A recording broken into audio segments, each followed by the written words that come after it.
Video ఎవరికైతే hair fall ఎక్స్ట్రీమ్‌గా అవుతుందో వాళ్ళు తప్పకుండా చూడాలి. ఇది 100% న్యాచురల్ ఇంగ్రీడియెంట్స్‌తో చేస్తాము. రిజల్ట్స్ కూడా మీ కళ్ళ ముందే కనిపిస్తది. తప్పకుండా మీరు ఒకరోజు నాకు చెప్తారు. ది బెస్ట్ రెసిపీ చెప్పారని చెప్పి హెయిర్ ఫాల్‌కి. సో ఫస్ట్ ప్రాసెస్‌లోకి వెళ్ళిపోదాం. నేను ముందుగానే గ్రేట్ చేసి పెట్టుకున్న ఉసిరికాయలు అండ్ ఆల్సో నువ్వుల నూనె అండ్ ఫ్రెష్‌గా కోసుకున్న గోరింటాకు, రోజ్‌మెరీ ఇంకా డ్రై చేసి పెట్టుకున్న మందార పువ్వులు, kalonji, flax seeds and also ఫైనల్‌గా మెంతులు లేనిదే మనం ఏం చేయలేము హెయిర్‌కి.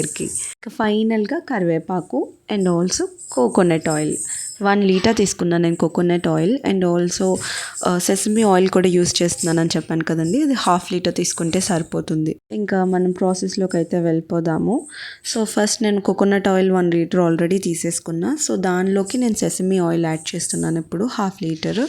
అండ్ ఫస్ట్ నేను మెంతులు వేసేసుకున్నాను. నెక్స్ట్ కలోంజీ వేసుకున్నాను. ఇది కొంచెం ఫ్రై అయిన తర్వాత ఇవి మస్ట్గా ఫస్టే వేసుకోండి. నెక్స్ట్ వచ్చేసరికి కొంచెం కాగినాక ఉసిరికాయ గ్రేట్ చేసుకొని పెట్టుకున్నాం కదండి, అది వేసేసుకోండి. ఖచ్చితంగా నేను చూపించిన ప్రాసెస్ లాగానే చేసుకోండి. ఎందుకంటే ఫస్ట్ మనం వేయాల్సిన ఇంగ్రీడియంట్స్ ఇవే.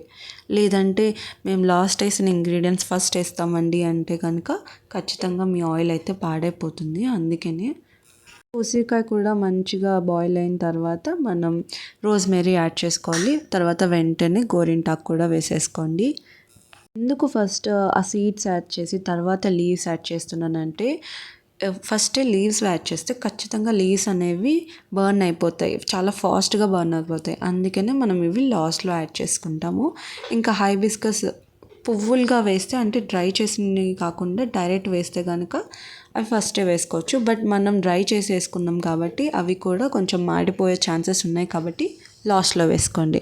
అండ్ ఇంకా ఫ్లాక్స్ సీడ్స్ కూడా నేను ఫైనల్గా వేసుకుంటాను, ఎందుకంటే అవి చాలా ఫాస్ట్గా బర్న్ అయిపోతాయి. ఇప్పుడు ఇంగ్రీడియంట్స్ అన్నీ యాడ్ చేస్తాం కదండి, ఇంకా మంచిగా కలుపుతూ ఉండండి. ఎందుకంటే బబుల్స్ ఎక్కువైపోవడం వల్ల అది పొంగిపోయే ఛాన్స్ ఉంటుంది. అందుకే దగ్గరుండి కలుపుకుంటూ ఉండండి. సో కలర్ అనేది ఇప్పుడు నేను చూపిస్తున్నట్టు చేంజ్ అవ్వాలి, లీవ్స్ కానీ సీడ్స్ కానీ అన్నీ. ఇలా అయిన తర్వాత మీ ఆయిల్ని స్ట్రెయిన్ చేసేయండి మంచిగా.